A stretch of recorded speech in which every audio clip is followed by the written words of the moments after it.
Les féminicides sont dus à la culture judéo-chrétienne et à votre éducation. C'est ce qu'on peut entendre sur BFM TV, vous savez, cette chaîne qui nous montre les uns contre les autres et qui servent les intérêts de méchants milliardaires de droite. Bon, en l'occurrence, sur ce coup, on a plus affaire à un déversoir de complotisme féministe. Alors on va parler des féminicides, vous savez, ce sont ces meurtres conjugaux par un conjoint, un ex-conjoint, dont les femmes sont victimes. C'est un néologisme féministe pour parler d'homicides intraconjugaux. Il y en a déjà eu 26 en 2023, et il serait le fait de notre culture judéo-chrétienne. C'est ce qu'affirme Violaine de Philippis, une porte-parole d'Oser le féminisme. Oui, vous savez, pour être féministe, faut oser, faut avoir de l'ambition. Comment vous réagissez à ce double féminicide en moins de 24 heures? Je rappellerai d'ailleurs qu'on ne peut pas les qualifier vraiment de faits divers. Ce sont des faits systémiques, ça veut dire des faits que notre société engendre. Et je rappellerai d'ailleurs que c'est notre culture judéo-chrétienne qui l'engendre. Depuis toujours en Europe, les féminicides ont existé.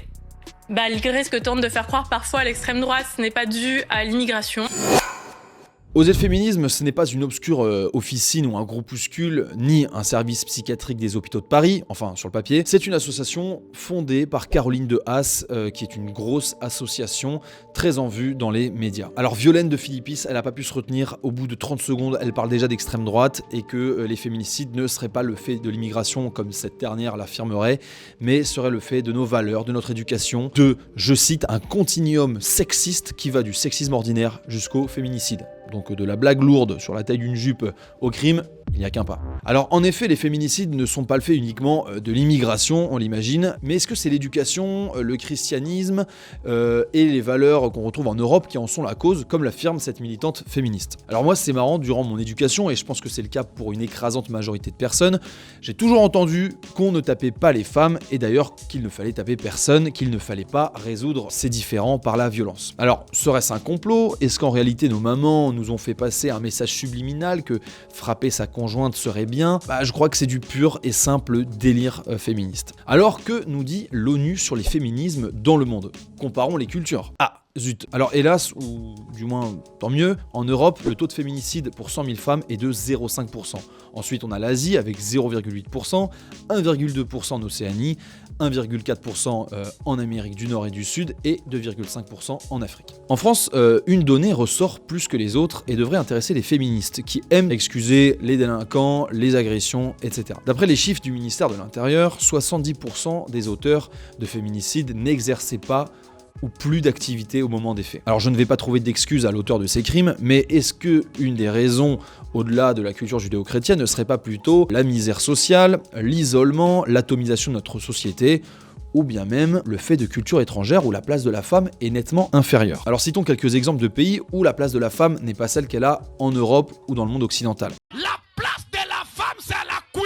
Et de pays où le féminicide n'est pas pénalisé comme chez nous. En Afrique, le Sénégal est considéré comme le pays le plus dangereux pour les femmes avec un taux de 87% de victimes des meurtres conjugaux. En Iran, France 24 rapportait qu'en février dernier, un homme a paradé tout sourire dans les rues d'Arvaz, dans la province iranienne du Khuzestan, un couteau dans une main, la tête de sa femme dans l'autre, au motif qu'elle aurait fui leur mariage forcé. Alors comparant la France et l'Iran, en 2022, en France, il y a eu 104 femmes qui ont été tuées par leur conjoint ou leur ex-conjoint. Alors c'est déjà terrible, mais en Iran, où on compte 20% d'habitants ou 30% d'habitants en plus, on comptabilise entre 400 et 500 féminicides, soit 4 à 5 fois plus, dans des crimes dits d'honneur. Ce qui restreint peut-être le calcul, car ces crimes d'honneur peuvent être tolérés, justifiés ou impunis dans nombre de pays du Moyen-Orient, en Asie, en tête de liste l'Arabie Saoudite, le Yémen, l'Irak, la Jordanie et les territoires palestiniens. Donc on comprend bien que dans certaines cultures, les féminicides sont premièrement beaucoup plus récurrents et d'autre part, ils ne sont pas punis de la même manière. D'ailleurs, analysons ensemble les 11 motifs de féminicide relevés par l'Office des Nations Unies contre la drogue et le crime. Premièrement, un meurtre à la suite de violences conjugales. On l'imagine, des coups peuvent entraîner la mort. Deuxièmement, une torture et un massacre misogyne. Troisièmement, et on vient d'en parler, un assassinat au nom de l'honneur. Je cite l'ONU, souvent commis par les familles originaires du Proche-Orient ou du sous-continent indien. Également, un meurtre ciblé dans le contexte de conflits armés, bon, pas tellement l'Europe, mis à part l'Ukraine, un assassinat lié à la dot des femmes, il n'y a plus de dot en Europe, à ce que je sache, ou bien encore une mise à mort des femmes et des filles en raison de leur orientation sexuelle, quand même très rare en Europe et dans le monde judéo-chrétien, un assassinat systématique de femmes autochtones, bon, on ne sait pas trop ce que ça veut dire, un féticide ou un infanticide, bon, chez nous on appelle ça une IVG, un décès à la suite de mutilation génitale. Alors excusez-moi, mais en Europe ça n'arrive pas, sauf récemment depuis qu'on importe certaines populations.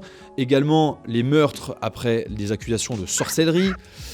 Ça, c'était il y a 500 ans. Et enfin, dernière raison, d'autres meurtres sexistes associés aux gangs, au crime organisé, au narcotrafic ou encore à la traite de personnes et à la prolifération des armes légères. En Europe, c'est pas forcément la première des causes. Si vous voulez voir d'autres mythes féministes être débunkés comme ça en quelques minutes, je vous invite à regarder cette vidéo sur un mythe fondateur du féminisme 3.8, les inégalités salariales. Vous allez vous régaler.